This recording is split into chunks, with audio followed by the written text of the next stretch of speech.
In this lecture, you are going to learn about the making of New France, the Gentilon years, the King's Daughters, the seigneurial system, and the Beaver Fur Wars.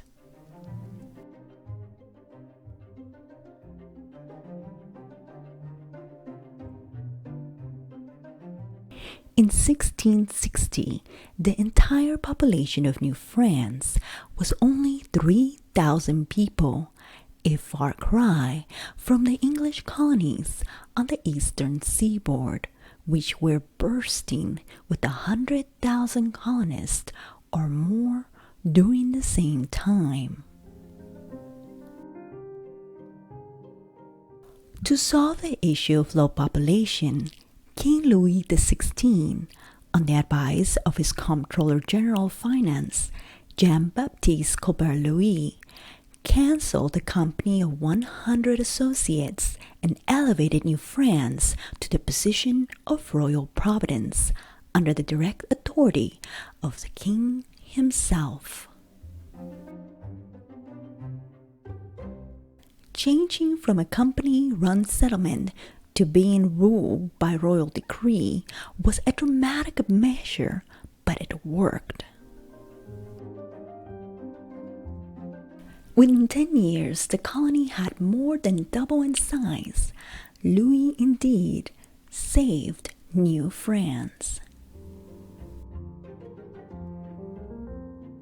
An instrumental figure in helping New France flourish was Jean-Baptiste Colbert.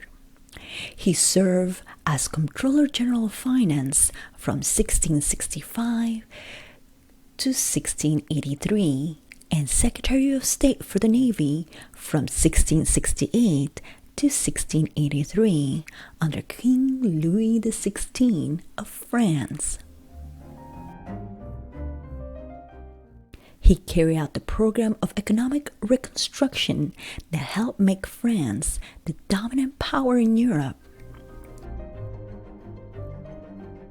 Aside from advising the king to create a royal providence in New France, Colbert developed a system of self-supporting triangular trade, back and forth between France and its colonies in Canada and the Caribbean.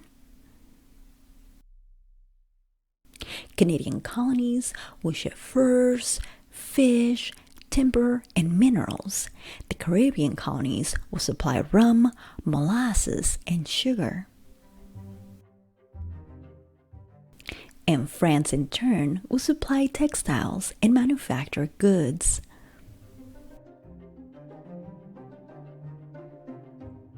Aside from creating these trade networks, the next order of business was to create a system of colonial government.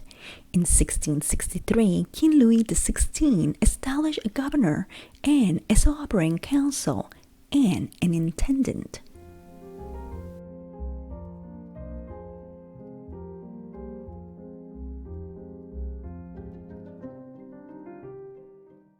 The intendant controlled the colony's entire civil administration. He gave particular attention to settlement and economic development and to the administration of justice. Because he also managed financial matters, he had the most sweeping powers in the colony's government.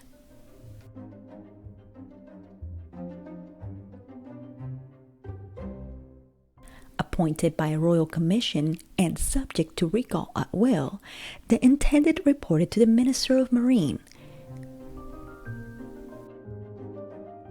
He ensured that the king's decisions were implemented, appealed to the minister over difficulties with new policies, and presented a detailed annual report on the colony.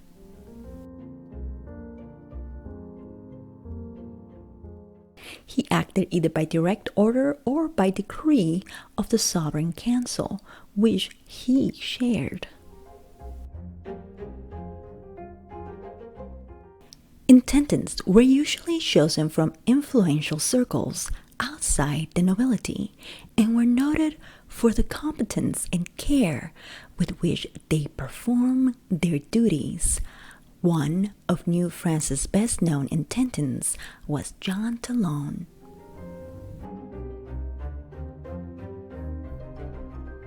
Jean Talon was the first intendant of New France. Talon was to convert a small, weak, fur trading and missionary outpost under company rule into a profitable, well-populated royal province capable of defending itself. He represented a new hero. He was not an explorer or soldier or martyr. He was a bureaucrat. Talon is best known for looking outside the box to create new markets. For example, he brought a loom and encouraged colonists to weave. He encouraged numerous shops, inns, and factories. He even built the colony's first brewery. However, the inhabitants always prefer wine and brandy over beer. To diversify the economy, Talon had the mineral and timber resources evaluated. He encouraged commercial farming, shipbuilding, and the fishery, and fostered trade with the French West Indies. However, despite Talon's economic ingenuity, the Iroquois had become the region's dominant military force and had pushed the French colony to the brink of dissolution. To eliminate the threat, in June 1665, the king sent 1,100 soldiers of the elite Cardigan-Salers Regiment. Their mission: to end the Iroquois threat once and for all. By November, a chain of forts had been built along the River Richelieu, blocking that main invasion route. When peace negotiations proved futile, a foolhardy midwinter expedition was mounted. Approximately 600 of the troops and 70 Canadians invaded the Mohawk canton in February 1666. Some of them were ambushed, but no harm was done to the enemy. Some 60 more of the French perished during the retreat to Canada.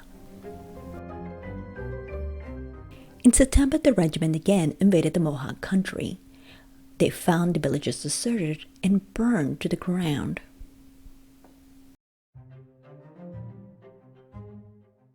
In July 1667, the Iroquois finally came to terms and agreed to a ceasefire. It was a peace that would last 20 years. With this mission accomplished, the regiment was recalled to France in 1668, but some 400 officers and men chose to remain, greatly straining the colony's defenses, military ethos, and economy.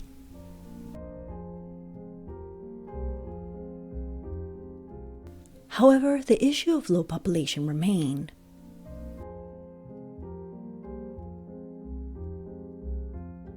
Talon noted that there were far too many bachelors and not enough young women of marriageable age. In a population of 3,000, there were around 700 unmarried men and 45 single women. Between 1663 and 1673, under Talon's urging, the king sponsored nearly 800 young female settlers. Their transportation and settlement costs were covered by the crown. Almost all were married soon after their arrival, some within days.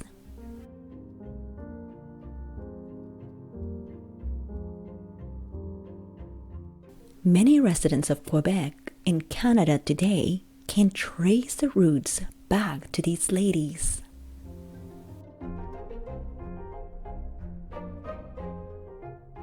For those who refused to get married, Talon had this to say: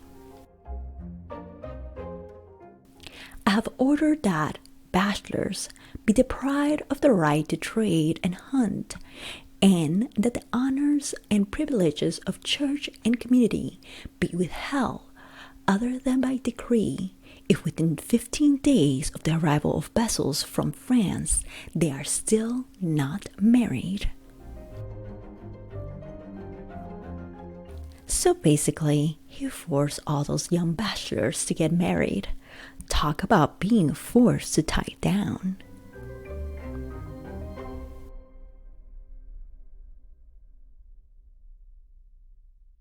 Over the course of the semester, we have been discussing the way other European powers had established a form of land distribution and government in their New World colonies. The Spanish, for example, had the encomienda system. The French will have the seigneurial system. This system is based on European concept of feudalism and land ownership. The seigneurial system was established in New France in 1727 and officially abolished in 1854.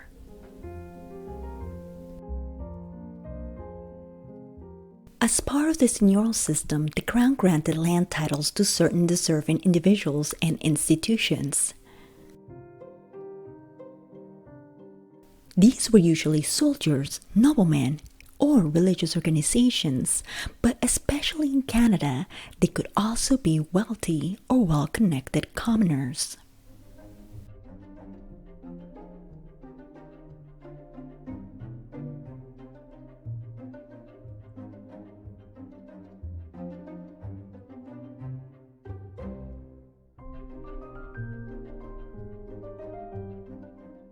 The estate belonged to the seigneur or lord on the condition that he developed it.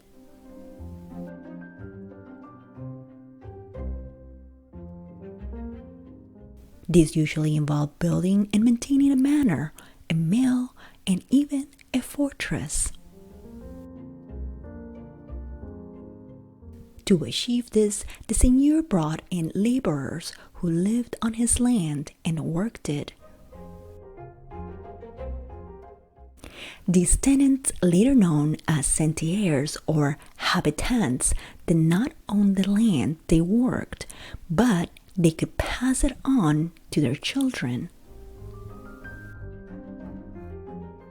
The habitants paid a lease and had certain obligations to the lords of the estate, such as giving him a portion of their harvest.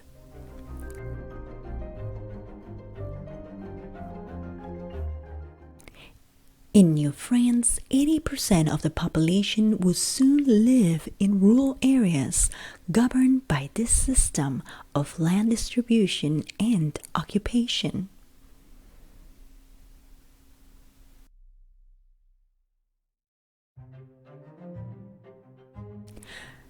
Talon will eventually say goodbye to New France.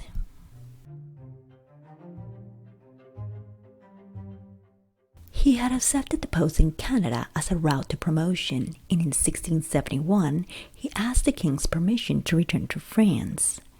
He said, quote, "My obedience in leaving Europe for America, exposing my life to the different perils of sea and sickness, and my labors in a land as rough as this was in its beginning."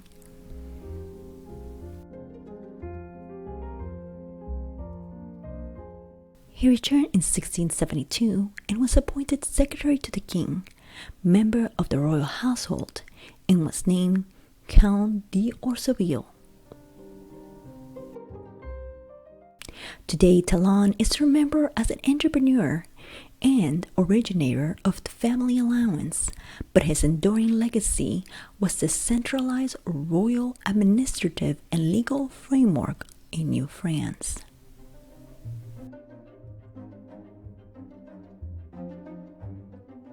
In 1672, Frontenac obtained the governorship of Canada, in part to put off his creditors. With the intended absence from 1672 to 1675, he extended his viceroyal and military authority to civil matters.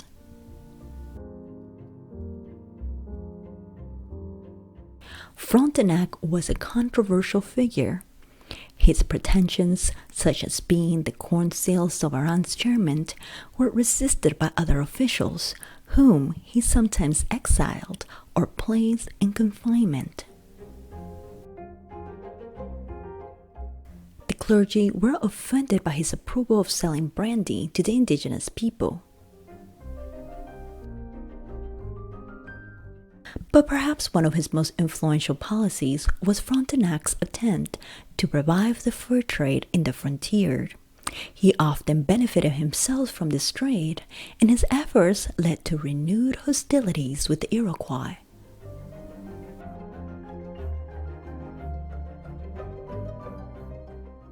The Iroquois Confederacy had set up fur trading colonies of their own on the north shore of Lake Ontario. The fur trade was heavily dependent on native suppliers. It brought the First Nations and the early colonists into a tight market relationship, one that initially favored natives, but which would later turn against them. The Iroquois Confederacy eventually became dependent upon the items they received in exchange for furs. The metal tools and guns were more efficient than the stone tools and arrows they produced, and as time passed, the Iroquois began to prefer these items and depend on them for survival. So when the French began to trespass on Iroquois territory, a war will ensue again. The Baie Wars, also known as the Iroquois Wars or the French and Iroquois Wars, encompass a series of conflicts fought during the 17th century in America. The Baie Wars were battles for economic welfare throughout the St. Lawrence River Valley in Canada and the Lower Great Lakes region.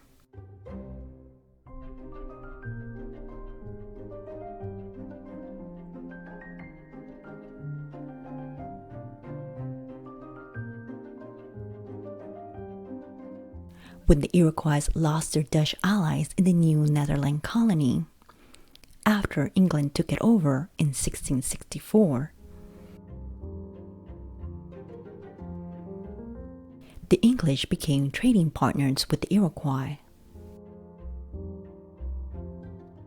Armed by the English allies in New York, the Iroquois began ambushing native fur canoes that were destined for New France.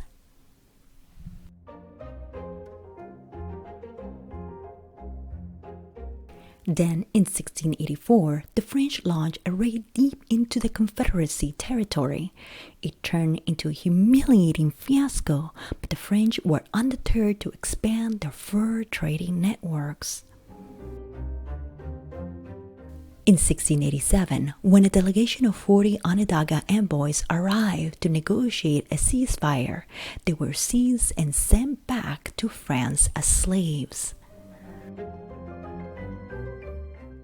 The French followed this up with a massive invasion, several thousand strong, into the very heart of the Seneca homeland, burning villages, destroying fields, and desecrating graves. In retaliation, the Iroquois launched an attack of their own.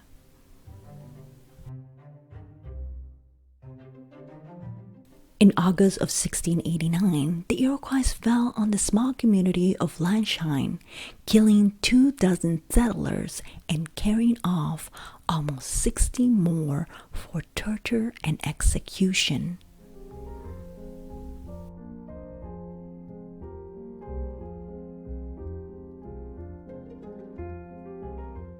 The Lancian Massacre marked the start of more than 10 years of terror for the citizens of New France as the Iroquois' attacks increased. No one felt safe.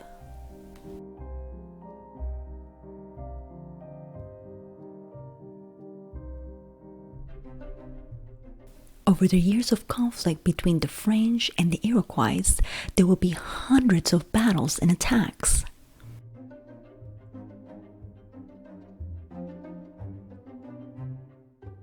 Both the Iroquois and the French will be fighting for the survival of their communities. War will also create interesting characters and leaders who will rise up to protect their communities.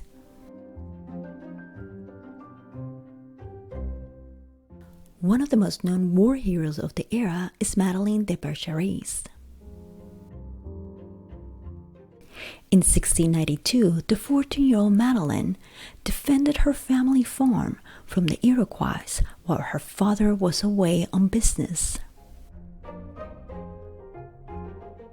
As she saw the attack approaching, Madeleine put on a soldier's uniform and fired a cannon to warn other inhabitants along the valley. Madeleine rallied her brothers and tenants with the ringing battle cry, "Let us fight to the death for our homeland and our religion, for God and King." The story was subsequently published by historians. However, today some of the details of her encounter with the Iroquois is subject to debate, in part because about age 54, seeking a favor from France after other eyewitnesses had disappeared, the heroine told a new version, one full of exaggeration, in which she confronted 45 or more Iroquois. Nevertheless, the Bercherac is today a symbol of Canadian heroism.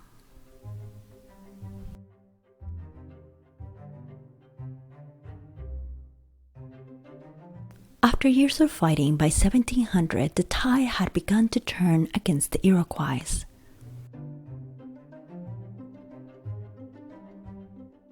With their population diminished, their ranks depleted, and their territory overextended, they began to reconsider their campaign against New France.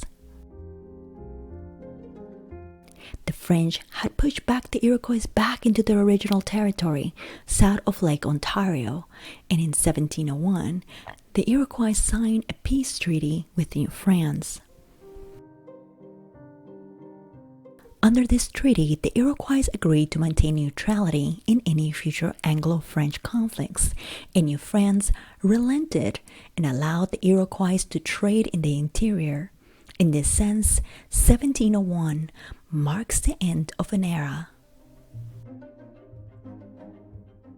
Today, the Beaver Wars represent the intense struggle for control over resources in the early colonial period.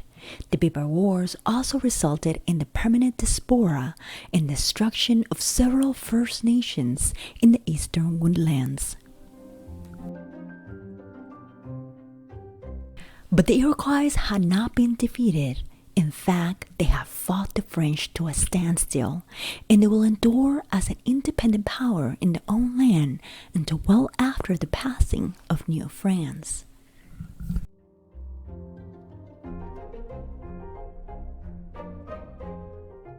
For the French, the end of the Beaver Wars symbolized stability to New France. It also created a new sense of identity. By 1700, a new nationality was taking shape, one that saw itself as neither French nor European, but Canadian. The inhabitants in Canada that tilled the land were adamant about one thing. They were not mere peasants. They had more freedom than their European counterparts. They ate better, had healthier lifestyle, and bigger families, and were not nearly as submissive to authority.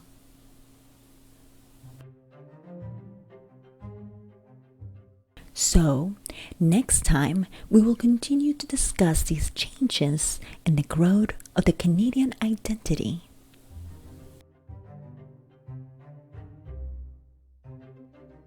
That is all for now. Please stay tuned for the next video lecture.